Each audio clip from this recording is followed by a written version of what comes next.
Hello, all. Thank you for being here on this cold and stormy night. It wasn't supposed to happen this way, but it is a beautiful view looking out these windows, and I guess there's supposed to be 2 feet more of that come Friday night.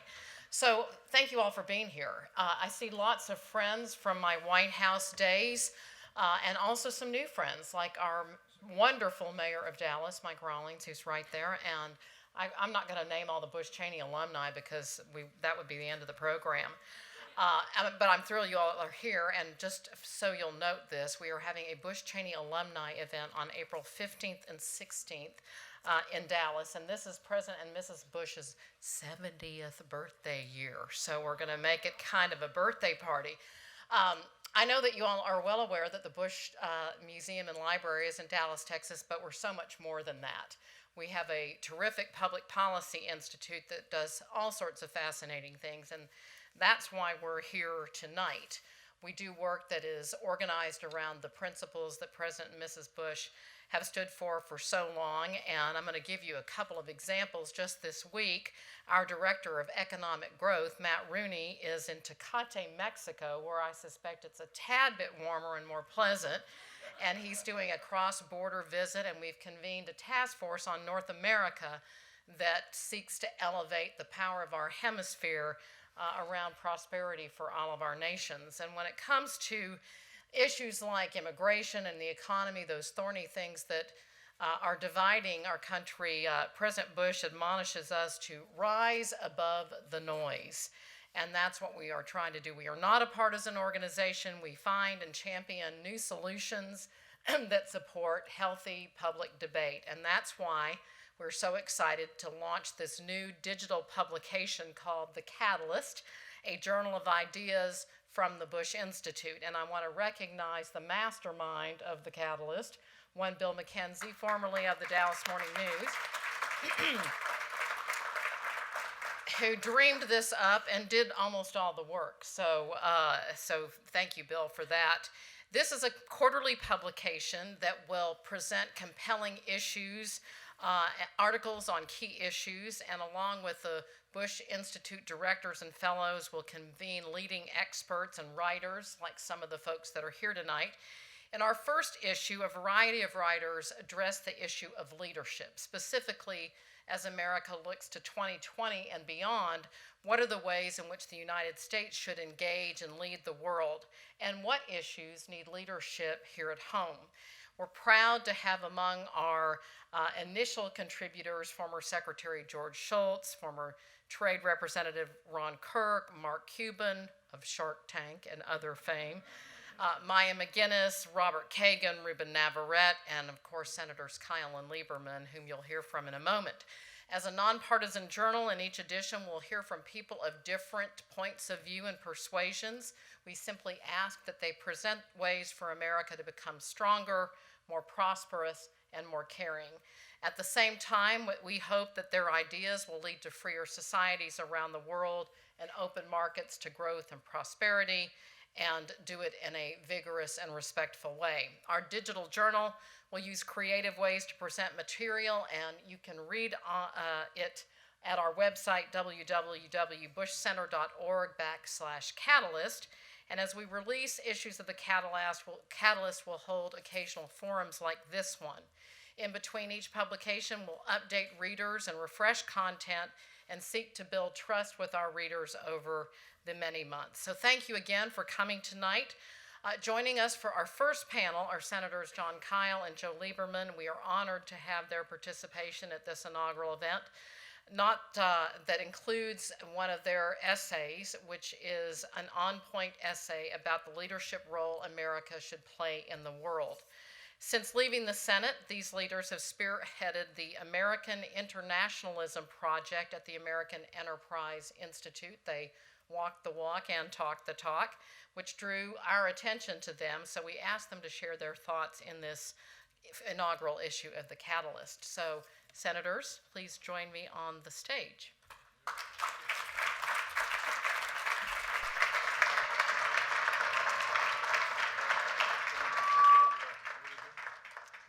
Senator Kyle, I think you're supposed to be on the right. I'll let you decide which right that is. How sweet of you to let me sit in the center. Oh, yes. Somebody needs to. Yeah. Incidentally, I do want to say how pleased I am to be at this gathering of Bush Cheney alumni.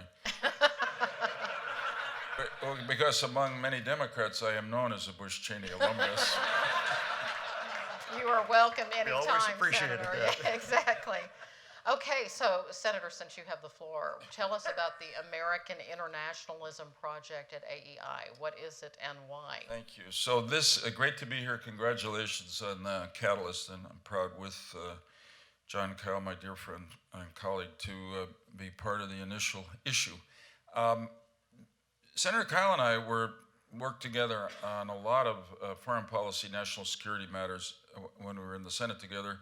In 2012, at one point, probably during a long-winded debate in the Senate, we sat next to each other and started to share some thoughts. And one was our concern that the support for America's international leadership was atrophying in both of our political parties.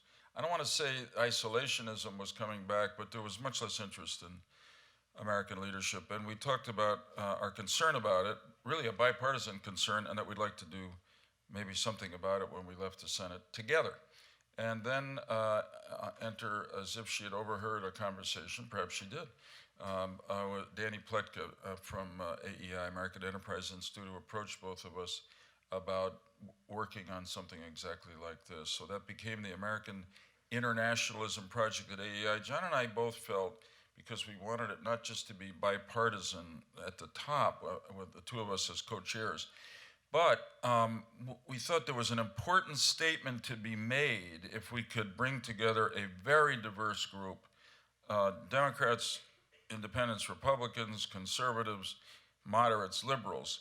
And I think one of the great accomplishments of this project, if you look at the list, was the extraordinary diversity of the members who joined the consensus for a strong American leadership role in the world. And left, right, center, but all agreeing on the basic proposition that America has to be a leader in the world for the good of America. So, Senator Kyle, why don't you talk about that, what's in it for us, for the good of America part, that it makes us more secure and more free. I think that's maybe where people get lost. Well, and that's exactly how we approached the subject, because we realized that in public opinion surveys and just talking to folks, there was a sense among a lot of Americans that there's nothing in it for me. Maybe you all in Washington think it's good for us to be overseas fighting somebody else's battle, but I don't see that as helping me as a citizen. And so we understood that part of our challenge was to figure out ways of communicating with people who had this point of view. And we spent quite a bit of time not only talking to people who had conducted surveys, but people who were experts in the views of the millennials and different categories of Americans who hadn't grown up in the Ice Age like Joe and I did, and therefore didn't necessarily have an appreciation of the lessons of the Korean War or World War II and so on. We ended up with a report which in some ways answered the question this way: even if we wanted to leave the world, we can't. The world is now too integrated, too global. Our presence is too ubiquitous in so many different ways. Take economics, for example, that there's no way we can really not exercise some leadership. But just to give you one example, and I'll first say this. We broke our deliberations into three parts: national security, economic prosperity, and values or democracy promotion. Let me just talk about economics for just 1 second. If we help to write the rules of the road by which international commerce is conducted, Americans will do much better, because we're playing by the rules that we're not only used to, but that we know promote the best, the most free trade, the best in rule of law, and so forth. If, on the other hand, we decide to pull up the drawbridge over the moat and just retire to the United States, who's going to write those rules? For one thing, is corruption, which has driven commercial dealings so long around the world, is that going to be the currency of the deal? Or will, as the United States insists, there be an absolute prohibition on corruption if you're going to deal with us. More and more, that rule, our anti-corruption practices and rules have become the rule of international commerce. And that's to our advantage because we're not going to give the bribe to somebody. Somebody else would get that business. That's not to our advantage. So it's a simple and maybe not the most eloquent example, but our point was if we help to write the rules when it comes to security, when it comes to democracy promotion, and certainly with regard to economics, America will do better and Americans will do better.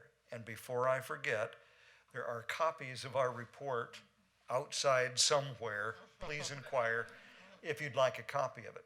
The article that we authored is, in a sense, a really short summary of our report. Senator Lieberman, why is it that Americans aren't convinced of this? Has that changed over time, Yeah. or what's going on with the public? So there have been ups and downs in support among the American people for America's global leadership from the beginning of our country, and we went through a period from 2008 on, well, even before, where two things happened which have been previously been preconditions to a rise in isolationism or less internationalism. One is wars that were not popular or controversial, so we had Iraq and Afghanistan less. Secondly, economic bad times, so people want the government to focus at home and don't. In 2013, when we started this project, the Pew Trust did a poll, and for the first time, I believe, they got more than 50% of the respondents to say that getting involved around the world is none of our business, and we shouldn't do it. Now, that's changed, and unfortunately, it's changed for a very brutal reason, which is, I think when the American people saw ISIS start to cut people's heads off, and then experience some ISIS-inspired, if not directed, terrorist attacks here at home, people unfortunately saw the connection between American leadership in the world and the strength of American defenses and their own security and freedom here at home. So now, as you know, very different from a year or two ago, at the top of the concerns of the American people is national security and terrorism. And that's where it ought to be. I wish it could have gotten there with some better way, but it is. I want to just add to what John said. When you look at the report, take a look at the membership of the steering committee and the working committees, because they go all the way from, I don't know what's on the right. AEI is not on the far right, but AEI is a pretty conservative operation. There's some others. And then you go all the way over to the Center for American Progress, which is the sort of Clinton, Obama think tank, and Open Society Foundation, which is funded primarily by the George Soros Foundation.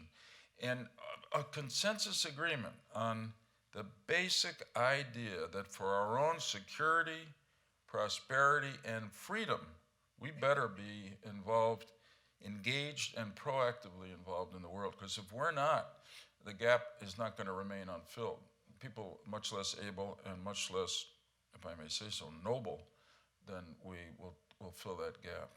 And so, Senator Kyle, think about some examples of that. Is that where the consensus ends, that we need to be a leader in the world, but the wheels fall off when it gets to what the specific actions in the Middle East or in human rights or in democracy?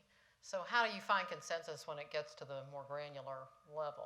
There are going to be disputes both about what you do in the national security context about a particular controversy somewhere in the world, or with respect to a particular problem economically. For example, Senator Portman just arrived, former trade rep for the United States. While we promote free trade as undeniably beneficial for the American people writ large, there will be occasions in which individuals are hurt as a result of dislocations in trade or in economics, and which therefore require government and private action to ameliorate the effects of that. And so, yes, there are differences of opinion about some of the remedies for things that occur when there are dislocations economically, or where you have a dispute about how to get involved or whether to get involved internationally. But what we agreed upon is that it is more likely that the situations arise where we have difficult choices, sometimes no good choices about what to do. It is more likely that that situation evolves that way if we are not present at the beginning, if we haven't been involved for a long time before then, trying to set the stage, to write the rules, to influence the positions and so on. It is much better if we have a presence over a long period of time with a lot of different actors doing our best, using all of the power that the United States has, which is enormous, militarily, diplomatically, economically, and all the rest, and influentially because of our values. We can use that power to help set the stage so that it is much less likely that these circumstances get to the point where a crisis has become a conflict, and now we've got some really bad choices where there will be some division between us. We all agree that if you can be involved back here, we're less likely to have the controversies now. Senator Lieberman, do you want to comment on that? Well, I agree totally. So in a way, we're now going through a period of time. If you ask, what would the world be like if America didn't lead? So it's not that we've totally withdrawn from leadership, but it's clear that in the kind of withdrawal from internationalism that occurred in the previous years, that we left vacuums. In other words, the people wanted, they seem to be saying to their leaders, don't get us into wars, get us out of wars. So that led to a series of policies that seemed to say to the rest of the world that we weren't as engaged as we used to be. And that encouraged some other actors in the world, like Russia, to grab Crimea, move into Ukraine, the Chinese to be asserting themselves in South China Sea, etc. I can't say that the lack of internationalism created ISIS. It didn't, but the lack of international leadership led by the U.S. to try to stop what was happening in Syria led to a vacuum which ISIS came into and filled, and now has declared a caliphate. So if you would ask, well, how does this all relate to us?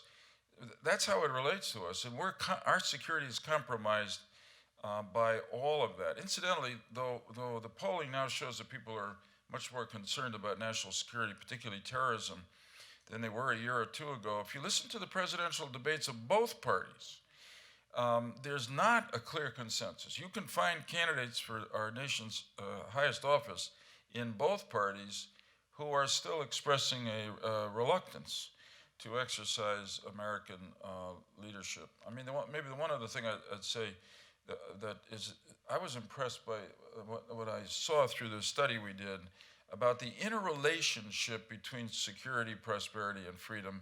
And one of the ways in which I think people don't appreciate it enough is that the strength of the American military since the end of the Second World War has overall created a stability in the world that has been a precondition for the enormous economic growth that has occurred. Obviously, there's ups and downs over a period of 70 years since the end of the Second World War, but when you think about the emergence of Germany and Japan first, but then particularly in Asia, where the U.S. Navy has maintained the security of maritime commerce, which has been fundamental to raising literally hundreds of millions of people there out of poverty, but also creating markets and lower priced goods for us in exporting and importing here in America that never would have been the case. And I just want to come back and say, I don't think that ever would have happened to that extent without the strength of the U.S. military. So they don't only protect our security and our freedom, they help enable our prosperity. Margaret, could I just interject one other thing? One of the other lessons that's specifically referred to in the report is a need to remind people that the military exists, hopefully not to fight, but to prevent fighting, to deter it. And that you've got to have a very robust and strong military. And one of the conclusions was that we need to do a better job of ensuring that our military has the strength to deter. Yes, to fight if necessary, but that's the last resort. So when you all, use the words American leadership, do you mean solely the government or engagement by the private sector, the philanthropic sector that works on human rights issues around the world? I mean, how do you define American leadership? Well, I would say we focus mostly on the government, but and not just on the military. When we talked, this is a Bush Institute, the work that the Bush administration did in Africa on AIDS, for instance, and on health generally, it really is an extraordinary success story. And of course, the administration, to make your point, was assisted or followed by, really, after the leadership shown by the administration, followed by nonprofits and foundations, charitable, to help facilitate all that. There's been a remarkable cut in infant mortality in Africa and around the world, and I don't think it would have happened without U.S. leadership. With regard to the promotion of democracy That's okay. and the principles of freedom, there clearly is a role for non-governmental actors, and we did talk quite a bit about that in those reports. And one of our laments is that the government is not showing as much leadership today as it used to in terms of promoting, with the small amount of money that the government would lend to such efforts, the kind of values, and in particular democracy, as was the case, for example, during the Cold War. But that's both a combination of NGOs, similar organizations, and the government pursuing a policy of promoting American values. So we just have a few more minutes. What do you think it's going to take to turn the tide, either having our people talk to our politicians or vice versa, about our assertion of American leadership in the world? Are you optimistic about it, and what's it going to take to turn this around? It's going to take leadership. No, it really is. In other words, for America to be engaged as a genuine leader in terms of security, prosperity, and human rights, it's going to take leadership in the White House and in Congress. So it depends very much on who we elect. And you know, if they're leadership is part of leadership is doing things that don't always register as the most popular on the public opinion polls. But generally speaking, I'm now reached an age where I can make these incredibly broad statements. Generally speaking, if you lead, not only will people follow, but if you lead, people will respect you for leading. And maybe even though they wouldn't have said, oh, you know, go into Syria, maybe if you did and things got better there, they would all support it after that happened. So, I mean, the election going on this year is critically important. The public is focused in a very personal, direct way on their security, but this could evaporate without the proper leadership. Senator? Okay. I agree, and part of that leadership is education. A president, for example, has to explain why. If you're going to send men and women to potentially die for their country, you better have a pretty good explanation of why that matters to individual Americans, to our families and our future. That we have not done as good a job of as we could. If you think of Winston Churchill rallying the English people to fight when it didn't look too good, surely our leaders can do a better job of expressing why, of educating the American people of exactly the point that we're all talking about here. Why America has to not only engage in the world to be a leader, but to actually commit forces sometimes for that purpose. I agree with Senator Lieberman. If you do explain it, American people generally will want to follow that leadership, but too often the explanations haven't followed. At least they haven't followed some of the actions. You all join me in thanking Senators Lieberman and Kyle. Let me also note the publication, the study that they speak of, is on the table out by the back door. And now I'll recognize Bill McKenzie to introduce our second panel. And thank you all for your leadership. Well done. Thank you for your leadership.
So we're now going to turn to the domestic part of our program and evening, which also focuses on kind of the several articles that are in the catalyst. So we have 10 or 12 articles in this issue, 5 or 6 of which deal with foreign policy in America and the world. And then we have a handful of articles that are dealing with leadership that needs attention here at home. And obviously you could write books about all of this, so we've been selective, and we've asked Senator Portman to be here. In each of our forums, we're going to be bringing in experts and people to complement what we're doing. So let me start here with quick introductions. Senator Portman is a former White House aide, member of Congress, as you all know, U.S. Trade Representative, President Bush 43. You budget director as well, and now a U.S. Senator, and I will say a friend for at least 30 years. So. We age well? Yeah. Okay, that's good. Rueben Navarrette is a syndicated columnist for the Washington Post Writers Group, a contributor to the Daily Beast, FoxNews.com, and most importantly, a Bush Institute Fellow. He has taught school and authored the book Darker Shade of Crimson, Odyssey of a Harvard Chicano. Available at Amazon. So. Right.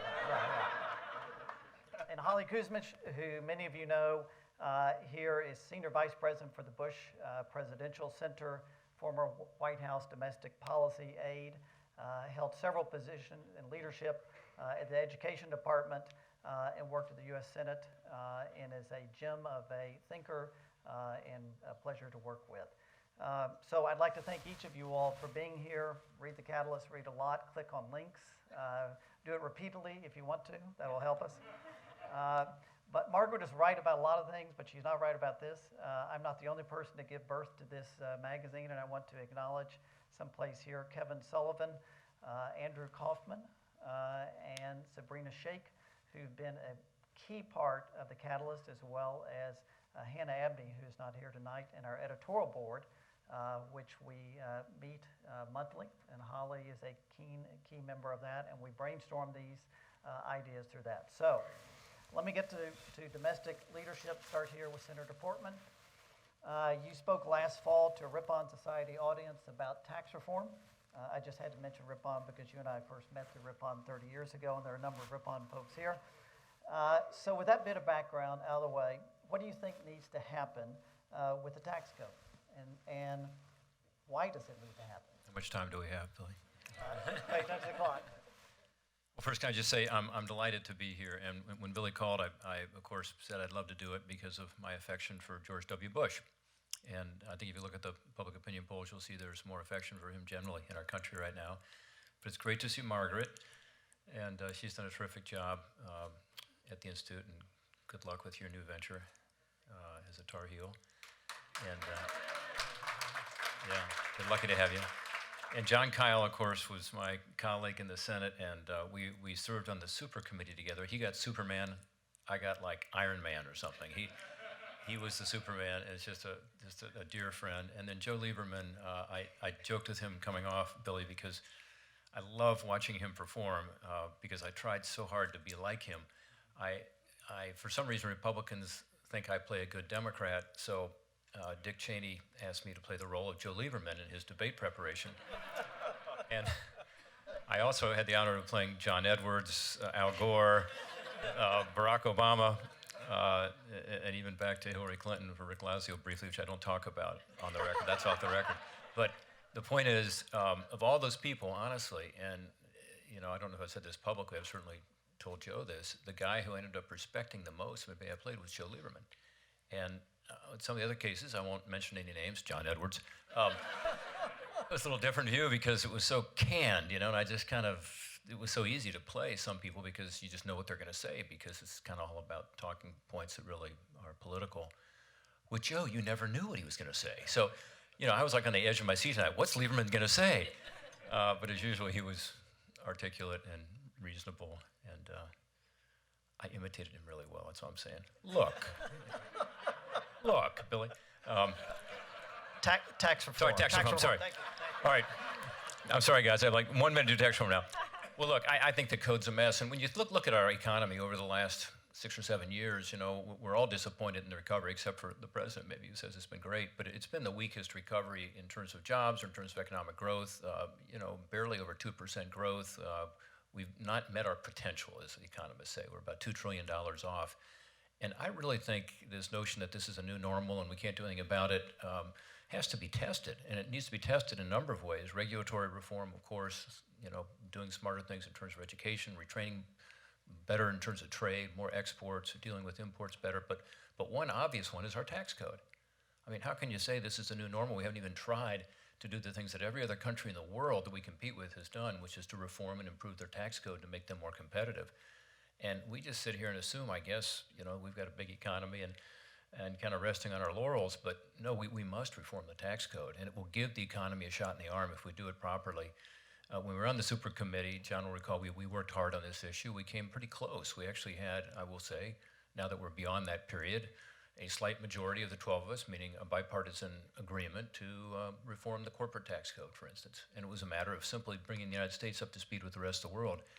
That will be difficult to do. Certainly broader tax reform is difficult to do in the current context. The president doesn't believe in reducing rates without having other changes to the code to increase tax burdens for others. He thinks the wealthy aren't paying enough and so on, and small businesses would end up paying more.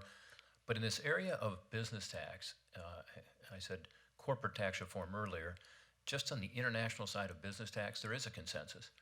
And as you know, Chuck Schumer and I have issued a report on this. The White House has indicated their interest. Jack Lew is very interested. Paul Ryan is interested. And I think it's urgent that we do this. You probably saw last week yet another indication of the failure of our system, which is jobs and investment going overseas. Companies are leaving America's shores. Most of them actually are not inverting, although the inversions are a problem. Most of them are simply being taken over by foreign companies. One quick example, you recall perhaps when AbbVie a year or so ago tried to invert with an Irish company, and the Irish company was called Shire. And they backed off of their inversion because the administration had put forward regulations that made it more difficult to invert. Some companies still have inverted, but they simply felt it didn't make sense. I think their issue was really the percentage of shareholders. They wanted to keep a higher percentage of American shareholders than they could under the regulations that the Obama administration, IRS, had put out. So they decided not to do that deal with Shire. Shire last year, being an Irish company, said, great, we'll just start picking off US companies. So they bought 3 pharmaceutical companies last year, and the one last week you may have noticed was the 4th. $32 billion acquisition of another US pharmaceutical company. And we've done studies on this in a subcommittee. I chair a subcommittee called the Permanent Subcommittee Investigations. We've dug into this deeply. We've looked at it carefully to come up with what does this really mean? Because after all, Anheuser-Busch is still here in this country, right? By the way, every beer company has left our shores. The largest beer company in America is now Sam Adams with 1.4% market share, and their CEO has told us in testimony that he would be a foreign company but for his patriotism. The fact that beer's named Sam Adams might have something to do with it, makes it a little hard to go overseas. But seriously, he gets a proposal every week saying, you can invert and make all this money, and by the way, the people that get hurt are the workers. It's all about the workers and their salaries. So anyway, what happens? Shire simply says, I'm going to buy up these companies, and they're doing it. And our studies show that you lose jobs. So Anheuser-Busch, about 3,400 jobs are now in Brazil and in Belgium rather than here in this country.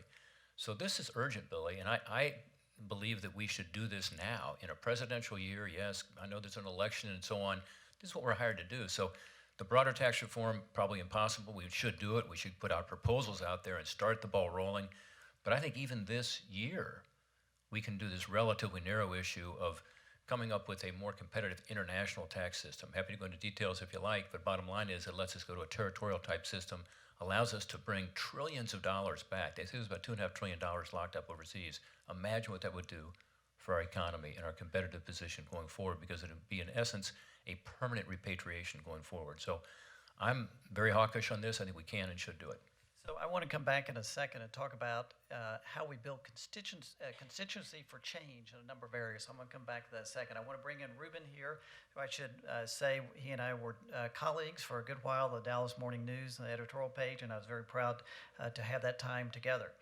So Rueben, in your issue in the Catalyst, you've written about a different kind of domestic leadership, a kind that really doesn't start in Washington, but that starts in the home. So tell us about the gentleman who you profile and the work that he is doing, and As long as I've known you, you have talked about strong families and the role of strong parents. So why is that such a priority to you? That's a good question. Thanks, Bill. First of all, I've got to say that I'm here because I've been a fan of George W. Bush for a while, and if you read my columns, you know that. Certainly the former president knows that and has called me on it on occasion. I've been a fan of Margaret Spelling since she was Secretary of Education, and I've long been a fan of Bill McKenzie. So it made saying yes pretty easy to be involved with the Catalyst. The story that I did for Catalyst, Bill and I were spitballing about the idea of leadership from a different point of view, from the idea of parenthood, the idea of parenting. We're both parenting young kids. My kids are 6, 8, and 10 years old. My wife and I are not just raising good kids, hoping to raise them into good people, but also trying to build future leaders. And you get to this point, I'm 48 years old, and I like to think that about this time you start thinking about certain things. When you think about your mortality, naturally, you also think about how you wish you had a simpler life, not so complicated a life. Perhaps all that glitters is not gold. But the other thing that you think about is all the things I was sure about before, now I'm wrong. I thought I knew, but I don't really understand it. When I met Bill, I was at the Kennedy School of Government and looking for a job. And my professor in one of my classes was David Gergen. I had a course on political leadership. And the way that we approached leadership was capital L leadership. And we did case studies on political leadership, business leaders, and military leaders. And what Bill and I were talking about is, what if we had that backwards? What if it wasn't leadership big L, but what if it was little l? And what if the really important way of building leaders wasn't through the military or through business or through politics, but through the home, the way you raise your kids? And so I found the perfect person to walk me through this adventure. His name is Martin Modis. I've known him for about 20 years. I met him innocently enough when, after graduating from Harvard, I went back to the Central Valley, to the San Joaquin Valley, and I spoke to his students. He was a teacher, mostly Hispanic kids, all Hispanic kids, first generation sons and daughters of immigrants. The people that you hear from talk radio are ruining the country. Turns out that's backwards. They're actually part of what's saving the country.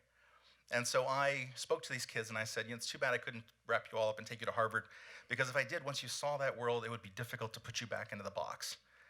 We'd open up your sense of possibility. So Martin got the idea. Long story short, he built on his own, with his own hands, over 20 years, a private organization called the Ivy League Leadership Project that takes 20 to 30 to 50 kids a year on a field trip during spring break. They raise money all year long for the trip, and they take them to Ivy League schools. And the kids come back fully energized. It usually takes 7th, 8th, 9th graders, fully energized, come back ready for business.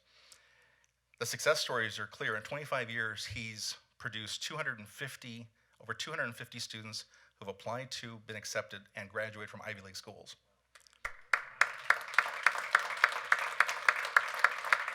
And he's produced over 1,500 kids who've gone to UC schools in the same time period. So it's a phenomenal thing. So he's also a parent.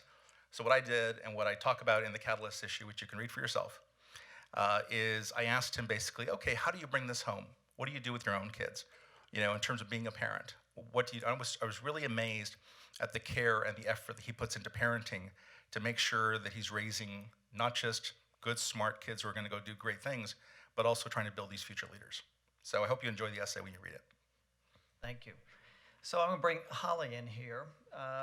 So each of these issues, Holly, education, tax reform, all of these deal in one way or another with leadership, which is a priority of you and of the Bush Institute with the program with the Presidential Leadership Scholars. So how do we grow and develop leaders in leadership, whether it's, if Ruben's talking about it at the home, or Rob is talking about it in Washington, or Mayor Rawlings from Dallas here talking about locally, or the state level? How do we do that? Yeah, well, I'll talk a little bit about how we thought about it when we designed Presidential Leadership Scholars and why we did it. And I know we have a couple of our graduates here tonight, but one of the things that I benefited from, and I know Margaret wrote an article for this talking about public service and the value of public service, and trying to remind people that public servants aren't all bad people, and we really need to remind ourselves that we need good, smart, competent people willing to serve in a variety of capacities. And when we thought about presidential leadership, I've benefited from that myself. I mean, I've worked in government, and I had a lot of opportunity at a young age and a lot of responsibility at a young age that I think a lot of people need to remember when they think about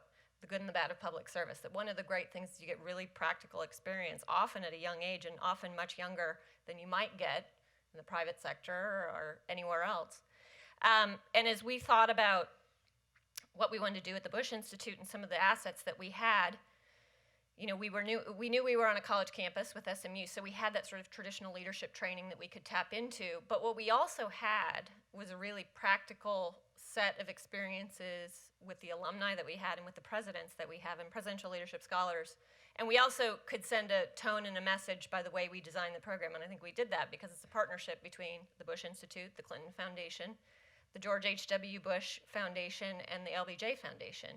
So 2 Republicans, 2 Democrats over a very significant period of time over the past 50 years, and we use presidential case studies to exemplify leadership. And we exposed the 60 people in the program last year, which was our first year, to what it means to be a leader and to have the highest leadership position you can have, and the thought process for what it takes to sit in that, you know, sit in the Oval Office every day and think about those decisions you have to make, and really understand from both sides of the aisle sort of the approaches you take for that. And you know, that's a small way we've done it. We're going to continue that. We've got our next class we're going to announce next week. But I think, and the program is for mid-career professionals who are already in leadership positions but don't necessarily have that political orientation, and we don't expect them to. But they're doing public service in their communities all across the country in a variety of ways, whether they're in the private sector, whether they're doing nonprofit work, whether they're in the military. And so, you know, that's the way we thought about that. And part of it's just reminding people that you need those good public servants, whether they're, no matter what line of work they're doing, in all kinds of positions across the country. So networks are part of this. Rob, let me ask you this, getting back to tax reform. So how do you see building a constituency for something like that, or entitlement reforms, or whatever the domestic issue may be? How do you do that? Yeah, let me tie in maybe to the leadership a little bit too. Ruben's absolutely right. The most important leaders in our country are our parents and our grandparents and other caregivers in cases where parents or grandparents aren't around. And without that building block, you know, none of this works. And to Holly's point about leadership and using these case studies, and I think you just saw an example with the 2 former senators who were up here. Character, you know, it's about, yes, getting a broader experience at a younger age than you normally would because of public service. I certainly was able to do that in the Bush 41 administration. The military is a great place to do that. You get a lot of responsibility early. But it's what you do with that opportunity. And for public service, I think it's about being sure that you are focused on the right thing, and that is being there for the right reason, as they say. And I think the Bush family probably exemplifies that as well as any family in America, that they were in public service for public service's sake and to try to help, as George W. Bush used to say, you know, to make the world a better place. And some of you have read the recent biography by Meacham about 41. I mean, all about service and all about character and all about doing the right thing. And sometimes in this town, Billy, on tax reform and other issues, it's something else. You know, it's a political agenda, or it's literally an individual agenda. And that's what we need to figure out, is how do we get back to this period. You know, I don't think it's old-fashioned to say that, you know, that World War II generation got it right. You know, they were about trying to do the right thing, even when sometimes it wasn't politically popular. I think Joe Lieberman said earlier, sometimes it's not the politically popular thing to show that leadership, and sometimes you have consequences from that.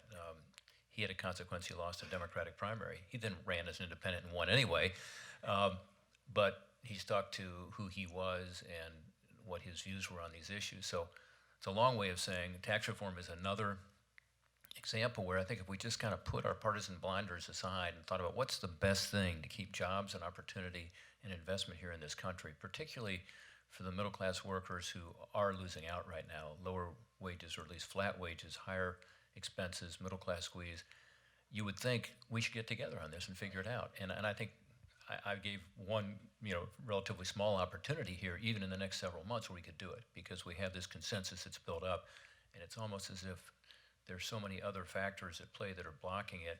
But ultimately, Ruben's idea of leadership, character, you know, raising your kids, those kids, your kids, if they ever find themselves in public service, maybe they won't be crazy enough to do it, you know, they will have that motivation to do not what's in their interest, but what's in the interest of the greater good.